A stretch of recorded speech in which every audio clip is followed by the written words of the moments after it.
Good morning बच्चों। पिछले class में हम लोग देख रहे थे प्रॉब्लम्स रिलेटेड टू प्रिज्म, ठीक है।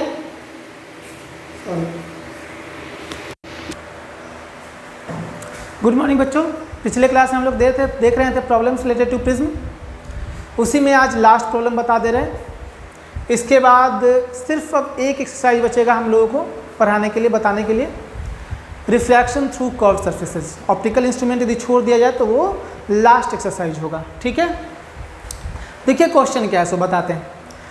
एक प्रिज्म है जिसमें दे दिया है म्यू 1.5, रिफ्रैक्टिव इंडेक्स 1.5 और एंगल ऑफ प्रिज्म है 72 डिग्री। एक रे ऑफ लाइट है जो ग्रेजिंग इंसिडेंस के साथ फॉल होता है, मतलब कि अलोंग द सरफेस फॉल होता है, ठीक है।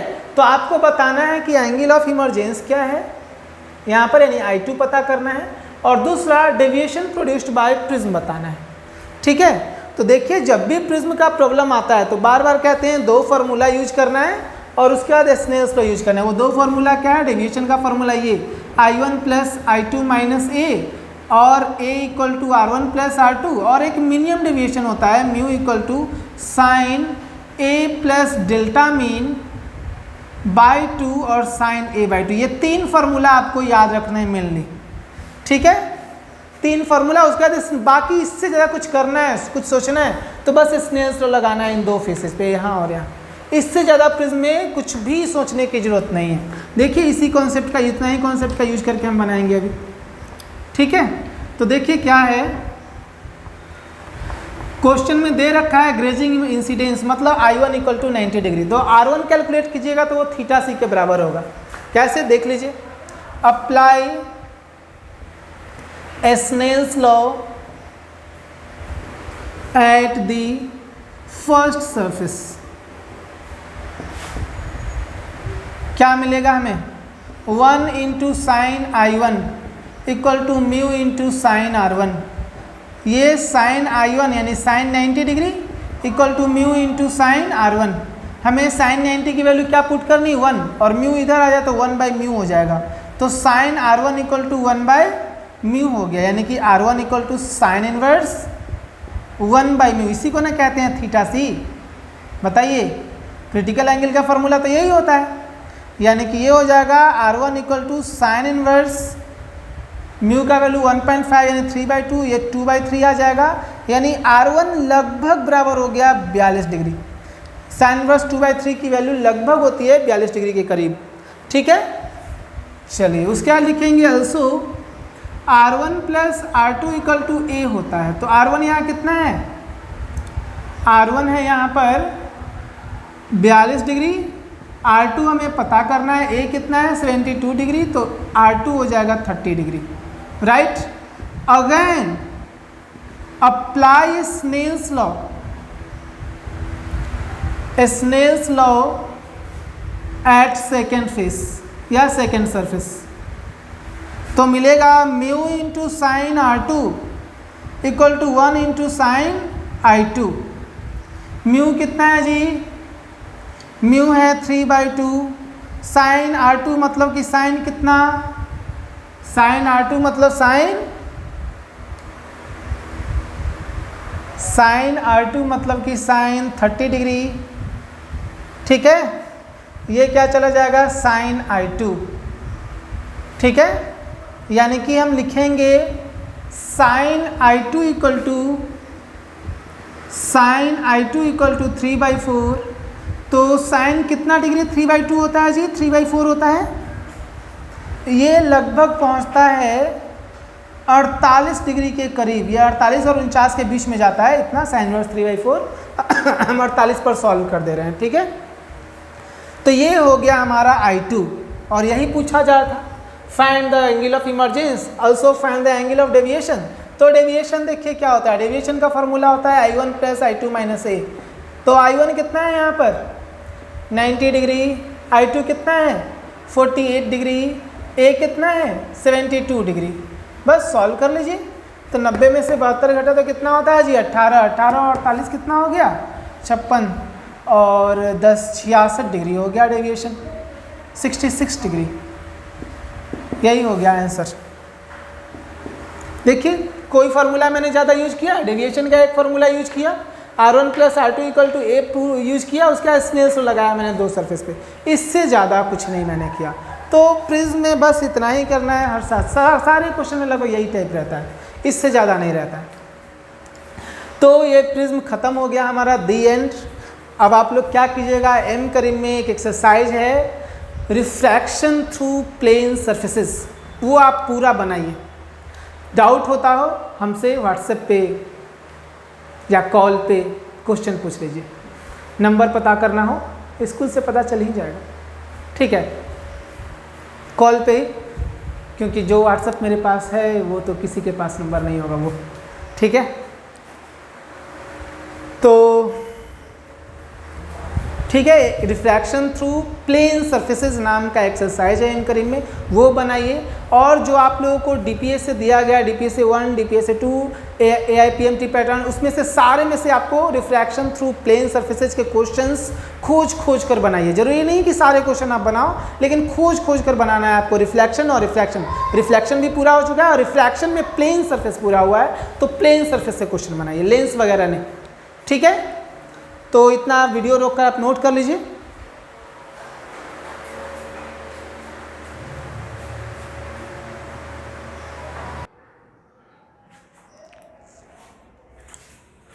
अब देखिए प्रिज्म में अभी तक मैंने जितना क्वेश्चन करवाया है वो मैंने 12th से कुछ 1-2 क्वेश्चन था जो 12th से लेवल से ऊपर भी था, ठीक है ना।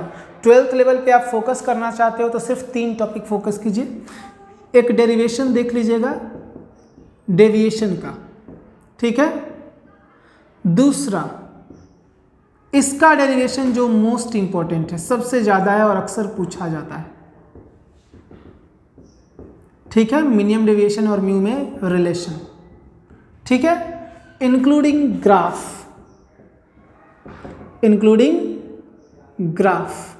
ग्राफ सहित एक ये देख लीजिएगा, ठीक है। बस यही है और कुछ नहीं है, इतना आप देख लीजिएगा। बोर्ड में इतना से ज़्यादा नहीं, इतना बोर्ड में इतना ही पढ़ना है, इससे ज़्यादा नहीं पढ़ना है, ठीक है।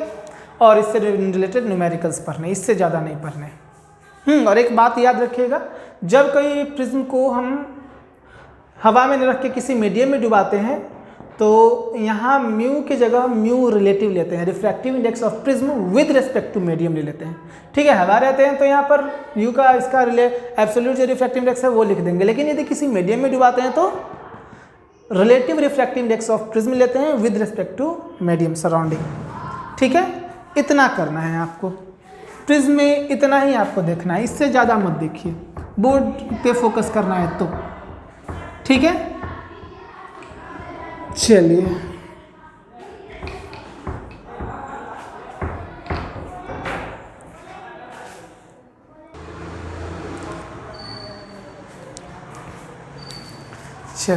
अब नया टॉपिक है हमारा refraction through curved surfaces. Through का स्पेलिंग गलत हो गया है, ठीक है,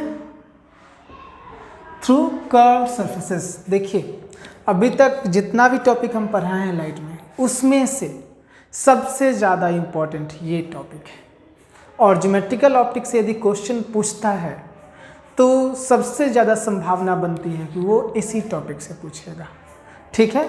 तो यहाँ इस टॉपिक में 2-3 डेरिवेशन है, उसको ध्यान से देखिएगा, उससे रिलेटेड प्रॉब्लम्स भी आप लोग ध्यान से देखिएगा, ठीक है। तो देख लीजिए, फर्स्ट डेरिवेशन है जो अक्सर पूछा भी जाता है रिफ्रैक्शन थ्रू कर्व्ड सरफेस में। मतलब कोई ऑब्जेक्ट है यहाँ पर, इस कर्व्ड सरफेस के द्वारा इधर दूसरा मीडियम है, ठीक है, इसका इमेज बनाया जाता है, तो ऑब्जेक्ट इमेज और इसके रेडियस ऑफ कर्वेचर में क्या रिलेशन होता है वही हम डिराइव करने जा रहे हैं। तो देखिए मान लीजिए ये कोई पॉइंट ऑब्जेक्ट है, इससे एक रे निकला ऐसे, ठीक है, ये मान लीजिए इसका सेंटर ऑफ कर्वेचर है। तो नॉर्मल आपको ड्रॉ करना हुआ तो सेंटर ऑफ कर्वेचर से ही ड्रॉ कीजिएगा, है ना। हम नॉर्मल को ना ब्लैक लाइन से दिखाते हैं, ब्लैक डॉटेड लाइन, ये हो गया नॉर्मल। नॉर्मल के साथ यहाँ पर एंगल ऑफ इंसिडेंस आई है, ठीक है।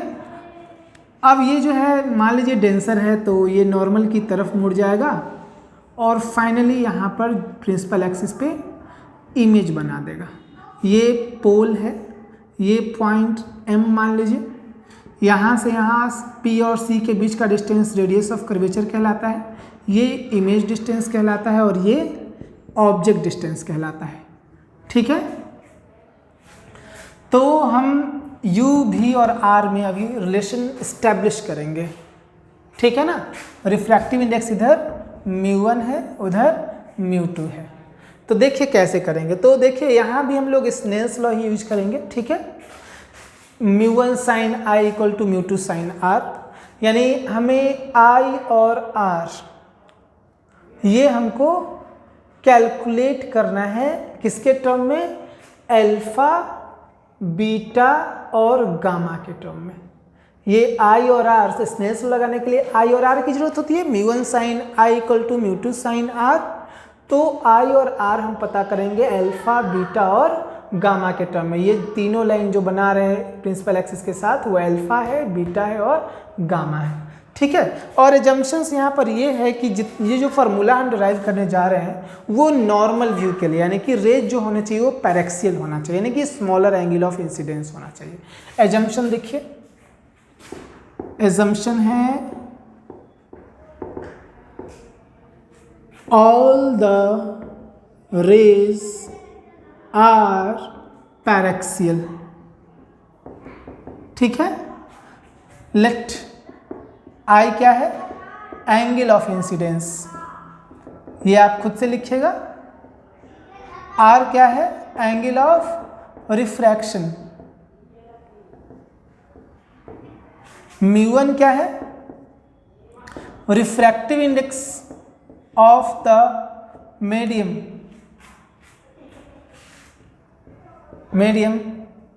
इन विच ऑब्जेक्ट लाइज।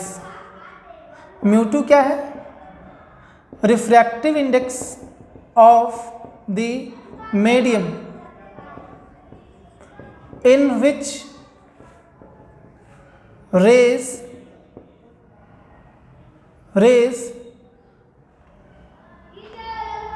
गोज, मतलब जिस मीडियम में रे अभी जा रहा है। ठीक है, द रे गो। आर यहाँ पर क्या है, radius of curvature, radius of curvature of the curved surface. You क्या है, ऑब्जेक्ट डिस्टेंस। भी क्या है, इमेज डिस्टेंस। इतने हैं जो आपको मानने हैं।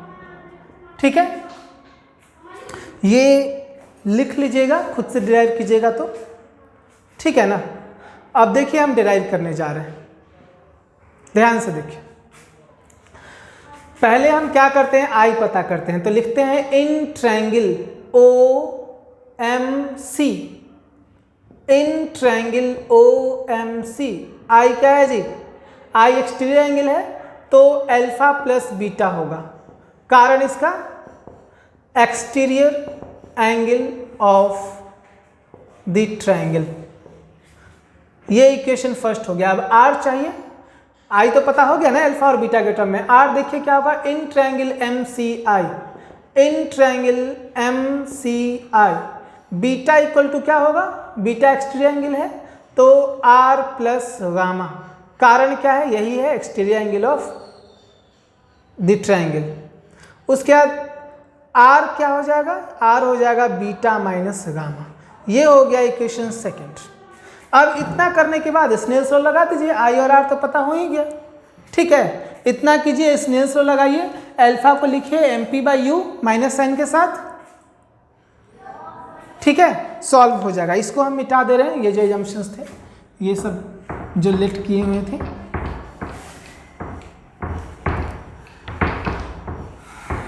देखिए अब इसके बाद स्नेल्स लॉ लगा देने हैं। नाउ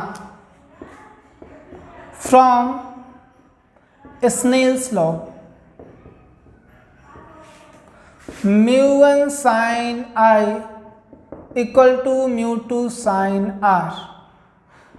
ये स्मॉलर एंगल है तो स्मॉलर एंगल के लिए साइन लिखेंगे, स्मॉलर एंगल के लिए क्या होगा, for smaller angles sin I approximately equal to I and sin R approximately equal to R. Hence the above equation become mu1 I equal to mu2 R. I की value क्या है? Alpha plus beta. R की value क्या है? Beta minus gamma. अब थोड़ा बस इतना हो गया. अब रीअरेंज कर लीजिए इसको थोड़ा सा, ठीक है. बीटा बीटा एक साथ कर लीजिए तो ये हो जाएगा mu1 अल्फा माइनस नहीं प्लस होगा mu2 gamma equal to mu2 minus mu1 beta. ये होगा ना. अब इसके बाद क्या करना है? अल्फा की वैल्यू पुट कर लीजिए आप खुद से. अल्फा की वैल्यू पुट कीजिएगा. अल्फा हो जाएगा arc MP by u minus sign के साथ, या mu1 आर्क MP जगह की कमी पड़ गई है. mu1 arc MP by minus of you. Alpha की वैल्यू ये हो जाएगी MP बाई यू.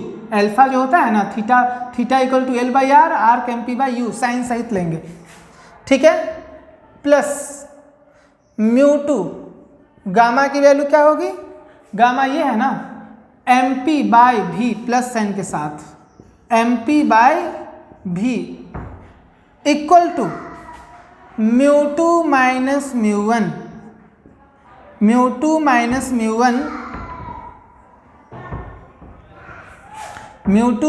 mu1 और बीटा की वैल्यू क्या होगी? Arc MP by R, arc MP by R positive sign के साथ. रेडियस ऑफ कर्वेचर पॉजिटिव है इंसिडेंट रे के डायरेक्शन में. अब देखिए आर्क MP जो है कॉमन होके कैंसिल हो जाएगा. तो क्या मिला हमको? mu2 by v plus sign के साथ minus mu1 by u equal to mu2 minus mu1 by R. यही है फॉर्मूला बस रिफ्रैक्शन थ्रू कर्व सरफेस का. नोट कर लीजिएगा इसको वीडियो रोक कर, ठीक है. साइन सहित मैंने पुट किया है. यू जो है इंसिडेंट रे के क्या है? अपोजिट में जाना पड़ रहा है इसीलिए यू नेगेटिव. इंसिडेंट रे के डायरेक्शन में जा रहे हैं तो भी पॉजिटिव और आर भी पॉजिटिव. साइन कन्वेंशन जो पहले से हम बताए थे रिफ्लेक्शन में वही है, ठीक है. नोट कर लीजिए वीडियो रोक कर.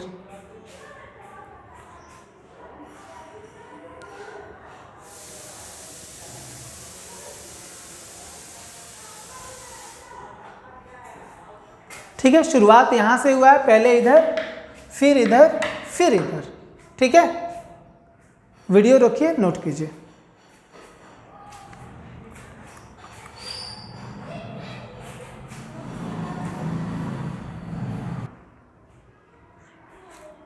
तो चलिए देखिए ये जो फॉर्मूला डिराइव हुआ है ये काफ़ी ज़्यादा इंपॉर्टेंट है. एकदम रट ही लेना ये formula. mu2 by v minus mu1 by u equal to mu2 minus mu1 by R. और साइन कन्वेंशन के साथ यूज़ करना है. साइन कन्वेंशन एकदम वही है जो रिफ्लेक्शन ऑफ लाइट ये मैंने बताया था कि इंसिडेंट रे के डायरेक्शन में कोई भी डिस्टेंस पॉजिटिव होता है, कोई भी डिस्टेंस हमेशा पोल से मेजर करना है, ठीक है. अप डायरेक्शन में पॉजिटिव, डाउन डायरेक्शन में नेगेटिव. यही 3 साइन कन्वेंशन है, ठीक है ना, जो मैंने बता चुका है. नहीं दिया आपको, यदि नहीं पता है तो वो लेक्चर देखिए, ठीक है. इंसिडेंट रे के डायरेक्शन में ऑल डिस्टेंस पॉजिटिव, उसके अपोजिट में नेगेटिव.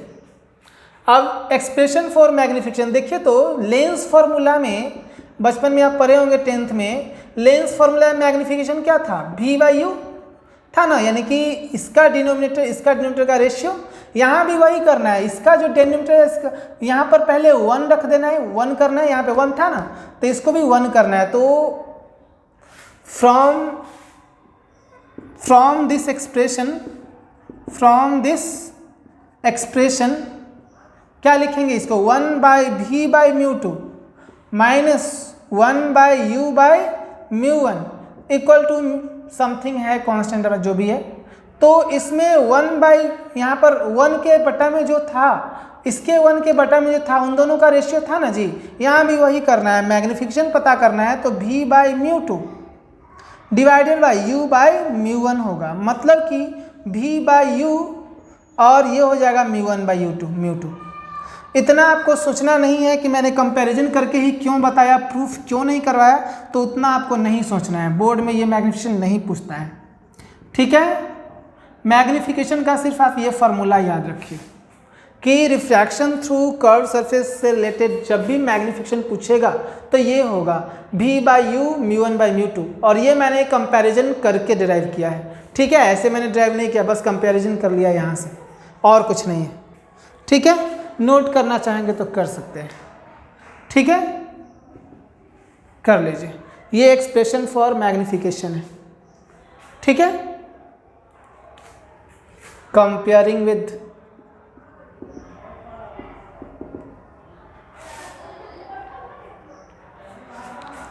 ठीक है, नोट कर लीजिए।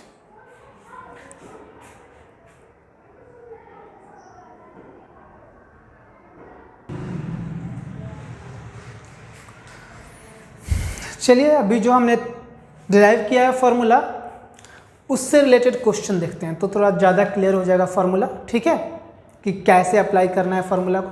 देखिए मैंने दो क्वेश्चंस दिए हैं, पहला कॉन्वेक्स सरफेस के लिए दिया है और दूसरा कॉनकेव सरफेस के लिए दिया है। देखिए ये एक ग्लास है जिसका रिफ्रैक्टिव इंडेक्स 1.5 है। ग्लास में एक छोटा सा एयर बबल है जिसको यहाँ से कोई पर्सन देख रहा है, यानी कि नॉर्मल व्यू में देख रहा है। तो बताना है आपको ये बबल उसको कितने डिस्टेंस पर मालूम पड़ेगा, उसको कितना डिस्टेंस पर स्थित लाई होता हुआ मालूम रहेगा, यानी कितना डिस्टेंस पर मालूम पड़ेगा। इसका एक्चुअल डिस्टेंस 3 सेंटीमीटर है, एपरेंट डिस्टेंस, एपरेंट पोजीशन बताना है, ठीक है। एपरेंट पोजीशन बताने का मतलब होता है पोजीशन ऑफ इमेज पूछ रहा है, यानी कि भी की वैल्यू पूछ रही है, ठीक है। ये एक कॉन्वेक्स के लिए, और दूसरा कॉनकेव सरफेस के लिए। पर्सन यहाँ पर है और एयर बबल यहाँ पर है 3 सेंटीमीटर पोल से। बताना है कि एक्चुअल डिस्टेंस 3 है तो एपरेंट डिस्टेंस क्या होगा, एपरेंट पोजीशन क्या होगा। तो देखिए फर्स्ट केस हम बता दे रहे हैं, ठीक है। डेट क्वेश्चन यहाँ लिखा हुआ है, चाहो तो आप लिख सकते हो। तो पहला बताते हैं ए, सॉल्यूशन। देखिए सबसे पहले विचार कीजिए μ1 और μ2 क्या है। फार्मूला तो यही होता है ना जी, μ2 by v minus μ1 by u equal to μ2 minus μ1 by r. हमें पहले u भी r μ1 μ2 ये सब कैलकुलेट करना पड़ेगा ना, तभी अप्लाई करेंगे साइन कन्वेंशन के साथ वो भी। तो देखिए सबसे पहले μ2 किसे कहते हैं, यहाँ से एक रे निकालिएगा। देखिए ऐसे रे निकालिए, यहाँ से नॉर्मल आप ड्रॉ कीजिए। तो याद रखना है आपको कि जिस मीडियम में रे इंटर कर रहा है, डेंसर से रेयर में जा रहा है तो नॉर्मल से अवे चला जाएगा, ठीक है, और यहाँ पर इमेज बन जाएगा। तो जिस मीडियम में लाइट रे इंटर कर रहा होता है, जा रहा होता है, उसको हमेशा μ2 कहते हैं, ठीक है। तो μ2 यहाँ पर 1 है। जिस मीडियम में ऑब्जेक्ट लाई करता है, जिस मीडियम में ऑब्जेक्ट है, उसको कहते हैं μ1। तो μ1 यहाँ 1.5 है, ठीक है। तो फर्स्ट के लिए देखिए μ2 equal to 1, μ1 equal to 3/2। u देखिए तो देखिए इंसिडेंट रे का डायरेक्शन किधर है, इधर की ओर है ना, इधर से रे ले जा सकते हैं। और कोई भी डिस्टेंस कहाँ से मेजर होता है, पोल से, याद रखना है। तो पोल से हम ऑब्जेक्ट की ओर जा रहे हैं तो इंसिडेंट रे के अपोजिट में जा रहे हैं। देखिए इंसिडेंट रे इधर और हम जा रहे हैं इधर, वी ट्रेवल इधर, है कि नहीं। तो ये u जो होगा -3 लेना पड़ेगा हमें, ठीक है। ऑब्जेक्ट डिस्टेंस -3 लेंगे, हो गया। अब रेडियस ऑफ कर्वेचर की बात करते हैं। रेडियस ऑफ कर्वेचर होता है पोल से सेंटर ऑफ कर्वेचर के बीच की दूरी। पोल इधर, सेंटर ऑफ कर्वेचर इधर, इसको भी मेजर करने के लिए हमें इधर ही मूव करना पड़ेगा। वी ट्रेवल इधर, ठीक है, और इंसिडेंट रे है इधर, तो उसके अपोजिट में जा रहे हैं। तो r यानी रेडियस ऑफ कर्वेचर भी नेगेटिव होगा, यानी -5 सेंटीमीटर। साइन कन्वेंशन बहुत ज़्यादा जरूरी है। साइन कन्वेंशन आपको नहीं आता है तो एक भी क्वेश्चन नहीं बनेगा। ध्यान से देखिए साइन कन्वेंशन कैसे होता है। नियम वही है, इंसिडेंट रे के डायरेक्शन में पॉजिटिव डिस्टेंस, उसके अपोजिट में नेगेटिव। हमें ऑब्जेक्ट डिस्टेंस मेजर करने के लिए इंसिडेंट रे के अपोजिट जाना पड़ा, इसीलिए negative. Radius of curvature measure करने के लिए भी इंसिडेंट रे के अपोजिट में जाना चाहिए, इसीलिए नेगेटिव, क्योंकि इंसिडेंट रे इधर जा रहा है। हो गया। अब इसके बाद फार्मूला अप्लाई कीजिए, μ2 by v. Now mu 2 by v minus mu 1 by u equal to mu 2 minus mu 1 by r. तो यहाँ म्यू 2 कितना है 1, वी हमें फाइंड करना है, म्यू 1 कितना है 3/2 और u कितना है जी, u दे रखा है -3 इक्वल टू म्यू 2 कितना है 1 है, 1 में से 1.5 घटाना है और r कितना है -5। अब ये एक लीनियर इक्वेशन है, आप सॉल्व कर लीजिए, इतना ही करना था। सॉल्व करने का काम आप ही करो तो अच्छा है, ठीक है, ऐसे हम कर दे रहे हैं। तो 1/v, ये माइनस माइनस प्लस, ये 3 से ये 3 कैंसिल, प्लस 1/2 इक्वल टू ये 1/2 बच जाएगा घटने पर, और वह -1/2 और ये 1, ये हो जाएगा +10। तो 1/v equal to 1/10 minus 1/2, solve कीजिएगा, एलसीएम आ जाएगा 10, 10 आने पर 1 - 5, यानी कि 1/v इक्वल टू -4/10, यानी कि v जो हो जाएगा वो -2.5 सेंटीमीटर होगा। माइनस ये दिखाता है कि पोल से इधर बना, इंसिडेंट रे के अपोजिट डायरेक्शन बना, यानी कि इमेज यहाँ बना और वो 2.5 सेंटीमीटर के डिस्टेंस पर, पी जो हो गया वो 2.5 सेंटीमीटर होगा। तो यही है पोजीशन ऑफ इमेज। तो एक क्वेश्चन मैंने बता दिया है, नोट कर लीजिए। और सिमिलरली सेकंड के लिए, बी पोर्शन के लिए एकदम ऐसा ही क्वेश्चन है, आप खुद पहले ट्राई कीजिए।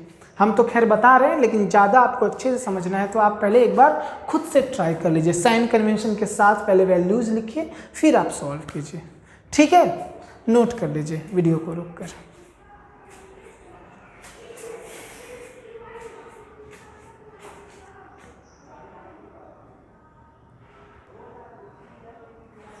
चलिए बी सेक्शन देखते हैं हम लोग, ठीक है। बी सेक्शन देखते हैं, पहले रे डायग्राम बनाइए, ठीक है। यहाँ से एक इंसिडेंट रे दिखाइए, नॉर्मल दिखाइए, यहाँ पे ड्रॉ कीजिए, सेंटर ऑफ कर्वेचर से हमेशा नॉर्मल दिखाते हैं।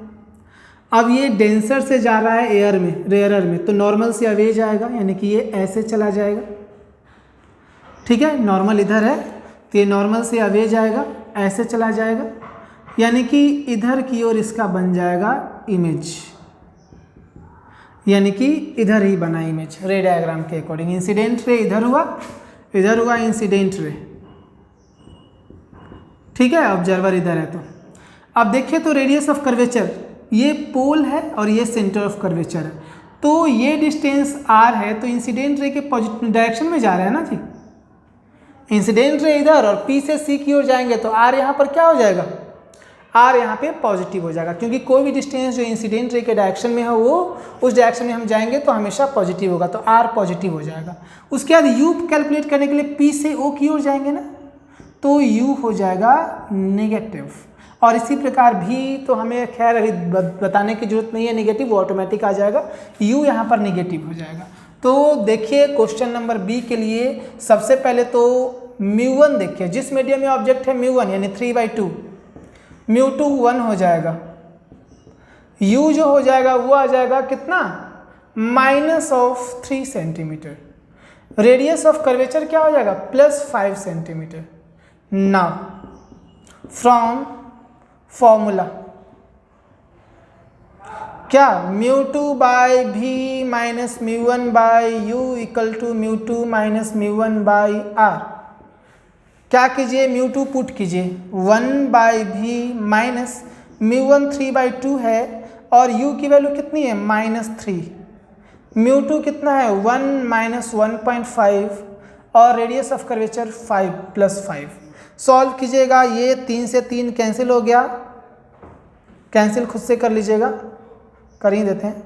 तो ये हो जाएगा 1/2, 1/v प्लस 1/2 इक्वल टू, ये कितना जाएगा -1/10, इतना ही का अंतर था। सॉल्व कर लीजिए आगे आप, -1/2 -1/10, ठीक है। एलसीएम हो जाएगा 10, ये -5 जाएगा, ये -1 जाएगा, -6/10 यानी कि -3/5, यानी कि v equal to 5/3 centimetre minus में, ठीक है।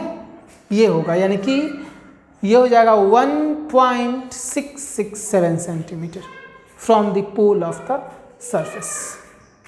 यही आंसर है, नोट कर लीजिए।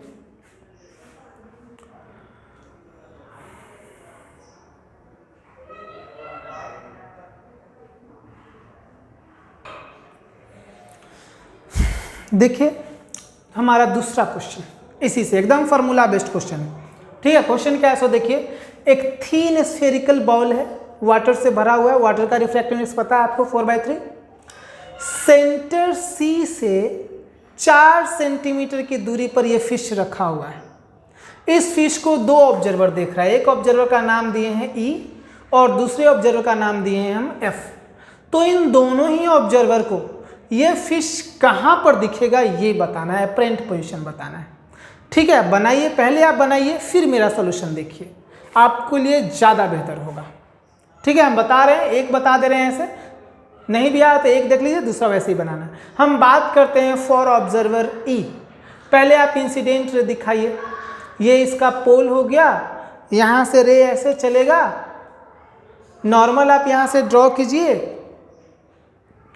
आपको पता है कि जब ये डेंसर से रेयर में जा रहा है तो नॉर्मल से अवे जाता है, नॉर्मल से अवे जाता है, तो नॉर्मल से अवे जाएगा तो यहाँ पर इमेज बन जाएगा, इमेज यहाँ पर बन जाएगा, यानी कि ये यहाँ से यहाँ पहले कितना था जी, 10 में से 4 घटा दीजिए 6 सेंटीमीटर, तो ये डिस्टेंस 6 से कम ही होगा। तो वही डिस्टेंस कैलकुलेट करते हैं, देखिए कैसे बनाएंगे। तो मिटाते हैं ऑब्जर्वर ई के लिए सॉल्यूशन, सॉल्यूशन देखिए ए का सॉल्यूशन। देखिए क्या करना है, लिखेंगे जिस मीडियम में मछली है, फिश है, उसको कहेंगे μ1, तो μ1 हो गया 4/3। जिस मीडियम में रे जा रहा है उस मीडियम को कहते हैं μ2, तो μ2 हो गया, एयर है तो 1।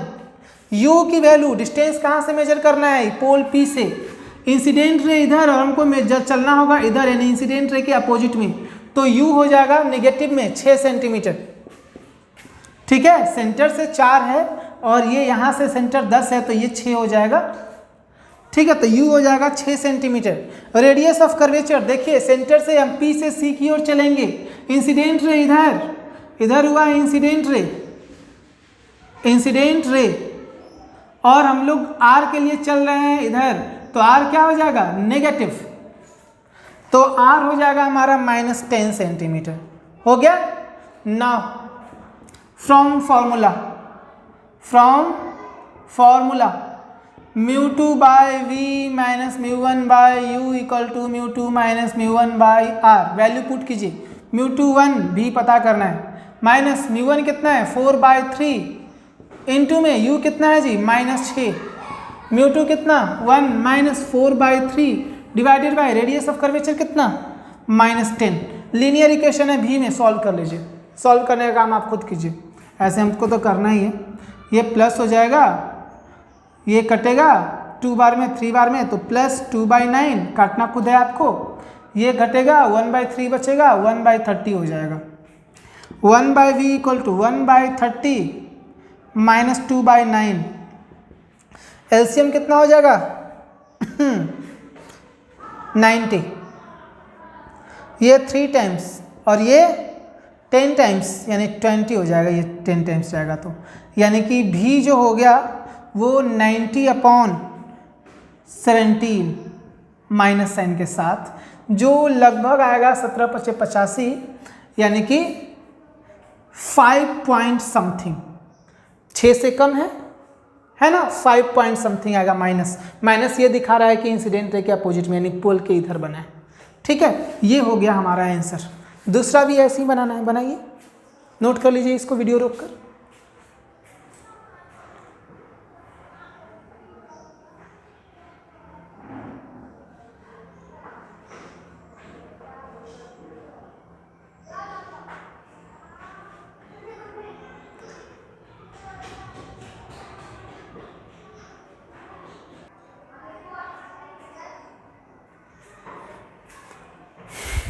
अब देखिए बी का सॉल्यूशन।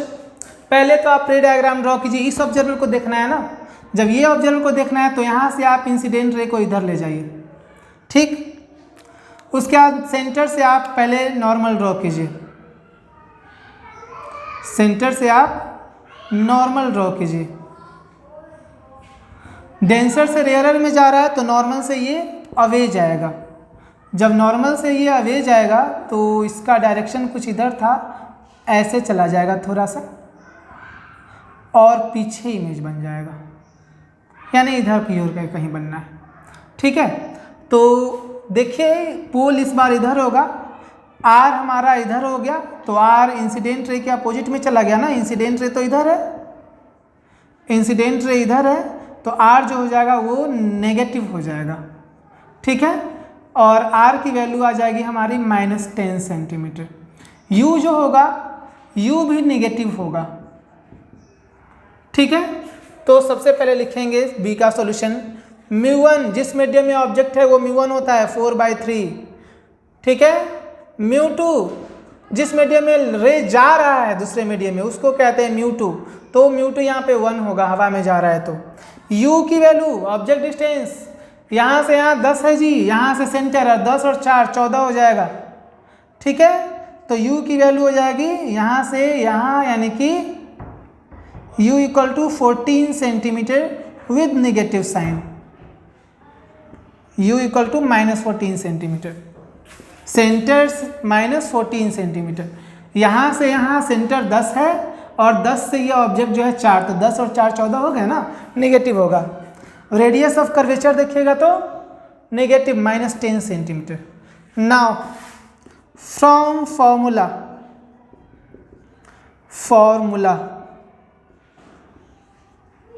μ2/v -μ1/u = μ2 - μ1/r। μ2 कितना पुट करना है, 1/v, μ1 कितना 4/3 और u कितना -14। ठीक है, इक्वल टू μ2 - μ1, 1 - 4/3 और रेडियस ऑफ कर्वेचर कितना -10।